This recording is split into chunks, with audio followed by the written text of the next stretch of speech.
तरफ आपने महाराष्ट्र प्रधानमंत्री नरेंद्र मोदी की हुंकार सुनी। अब आपको सीधे झारखंड लिए चलते हैं, जहां पर राहुल गांधी बोल रहे हैं।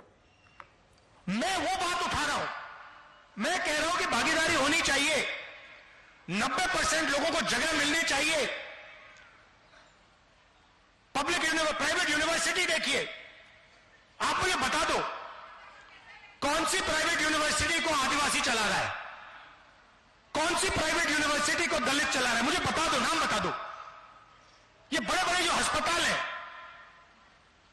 अपोलो अस्पताल, ये सब जो है खुल रहे हैं, मुझे बता दो इसको इनमें से कौन सा है जिसका मालिक आदिवासी है, जिसका मालिक पिछड़े वर्ग का है, जिसका मालिक दलित है। आपको एक नहीं मिलेगा, पूरे देश में ढूंढ लो, एक नहीं मिलेगा। यह बात मैंने उठाई पार्लियामेंट में और कहते हैं राहुल गांधी देश को बांट रहा है। मैं चाहता हूं कि 90% लोगों को इस देश में भागीदारी मिले। मैं चाहता हूं अगर यह देश चलाया जाए तो 90% लोग इस देश को चलाएं।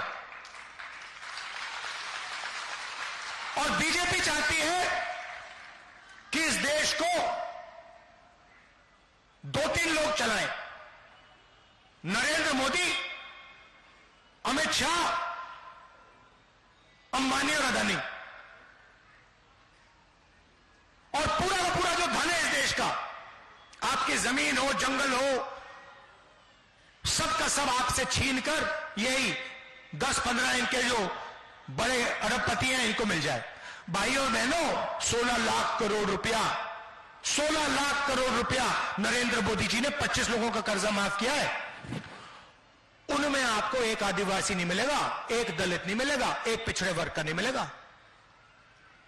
और जब हम कहते हैं किसानों का कर्जा माफ होना चाहिए, तो वो कहते हैं देखो राहुल गांधी किसानों की आदत बिगाड़ रहा है, देखो राहुल गांधी किसानों की आदत बिगाड़ रहा है। जब आपने 16 लाख करोड़ रुपए उनका कर्जा माफ किया तो आपने उनकी आदत नहीं बिगाड़ी क्या? उन्होंने लाखों करोड़ रुपए का बैंक लोन लिया, उसको आपने माफ कर दिया, उसको आप आदत बिगाड़ना नहीं कहते हो। मगर एक छोटा सा किसान 50,000 रुपए का कर्जा लेता है, हाथ जोड़ के कहता है मेरा कर्जा माफ कर दो, हम कर्जा माफ करते हैं, आप कहते हो देखो किसान की आदत बिगाड़ दी। हम न्याय चाहते हैं, हमारा सिर्फ यह कहना है कि अगर देश चलाया जाएगा तो इसको 2-3 लोग नहीं चलाएंगे, इसको 90% आबादी चलाएगी। और अगर देश को चलाया जा रहा है तो उसमें आदिवासी दिखेंगे, दलित दिखेंगे, पिछड़े वर्ग के लोग दिखेंगे। इसीलिए मैंने पार्लियामेंट में साफ कह दिया है, 2 काम हम करेंगे। पहला काम जाति जनगणना, दूध का दूध पानी का पानी हो जाएगा, सबको पता लग जाएगा आदिवासी की, दलित की, पिछड़ों की कितनी भागीदारी है।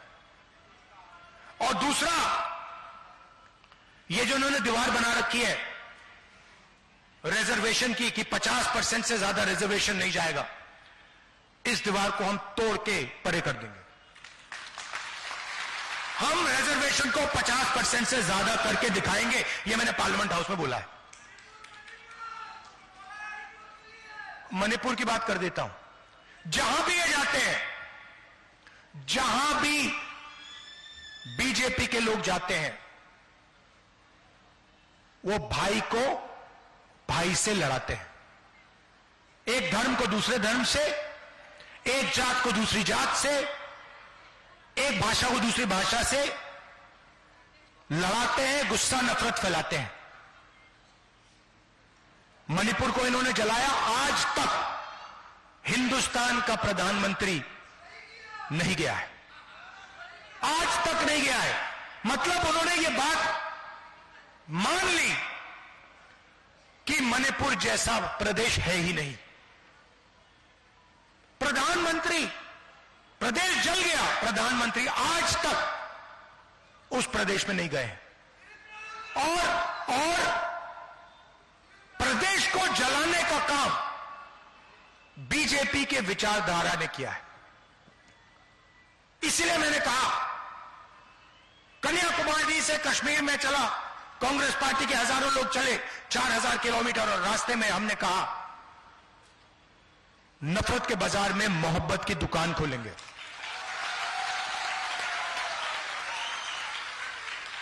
नफरत के बाजार में मोहब्बत की दुकान खोलेंगे। और हिंदुस्तान में सब लोग प्यार से, इज्जत से एक साथ मिलकर रहेंगे।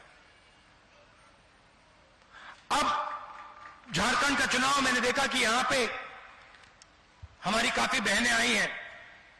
मैं आपको बताना चाहता हूं कि जैसे ही यहां हमारी सरकार आएगी, वैसे ही खटाखट खटाखट खटाखट आपके बैंक अकाउंट में